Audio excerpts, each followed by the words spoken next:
हमारे solar system के centre में जो स्टार है, प्लाज्मा का वो सुपर हॉट बॉल जो हमें हीट और एनर्जी देती है, वो एक टिकिंग टाइम बॉम्ब है। सन लगभग 10 बिलियन ईयर्स पुराना है। इसके केवल अगले 5 बिलियन ईयर्स तक बने रहने की उम्मीद है। उसके बाद सूरज एक्सपेंड होगा और वो एक रेड जायंट बन जाएगा।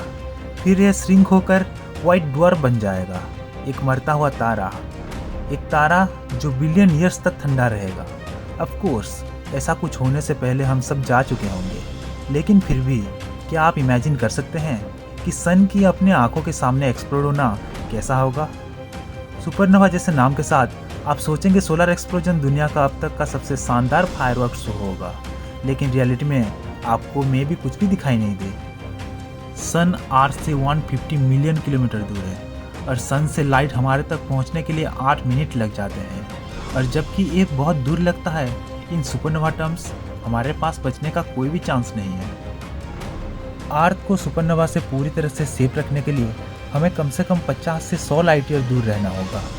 लेकिन अच्छी खबर यह है, यदि कल सूरज एक्सप्लोड हो जाए तो उससे निकलने वाला शॉकवेव होल अर्थ को डिस्ट्रॉय करने के लिए अनफ नहीं होगा। केवल सूर्य के साइड वाला हिस्सा जलकर राख हो जाएगा। अर्थ का दूसरा हिस्सा भी कुछ ज़्यादा लकी नहीं होगा। वहाँ पे भी टेम्परेचर राइज होगा और शायद इस सन के सरफेस के टेम्परेचर से 15 गुना ज़्यादा होगा। और उसके साथ होगा परमानेंट डार्कनेस। और सन के मास के बिना अर्थ अपनी ऑर्बिट से निकल के स्पेस में ड्रिफ्ट करने लगेगी और बचे हुए लोग जिंदा रहने के लिए डेस्परेटली स्ट्रगल कर रहे होंगे। ऐसा भी हो सकता है कि हमारे अर्थ किसी और स्टार के ऑर्बिट में लॉक हो जाए जो हमें हमारे सन के समान लाइट और हीट दे। लेकिन जब तक ऐसा होगा, हम सबका उससे बहुत पहले ही द एंड हो चुका होगा। अगर हमें पहले से पता होगा कि सूरज कब एक्सप्लोड करेगा तो हम अपने लिए 1000 साल पहले से तैयारी कर सकते थे, provided we had the resources to sustain ourselves for that long. और वो हम कर सकते थे। आप जिस जमीन पर चल रहे हैं उसके कुछ ही मीटर नीचे अर्थ का टेम्परेचर लगभग 17 डिग्री सेल्सियस है।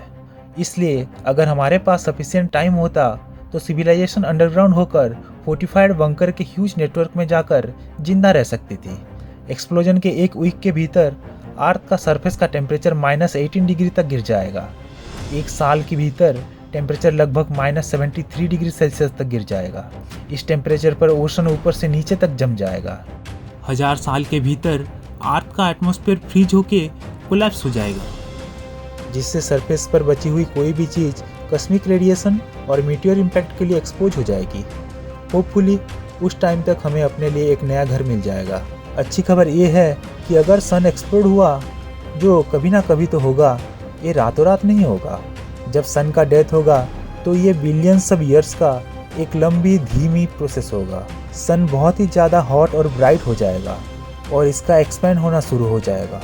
During this process it will lose its outer layer to the cosmos, जिससे स्टार्स और प्लैनेट्स का निर्माण होगा, उसी तरह से जैसे बिग बैंग के एक्सप्लोजन से पृथ्वी का निर्माण हुआ था।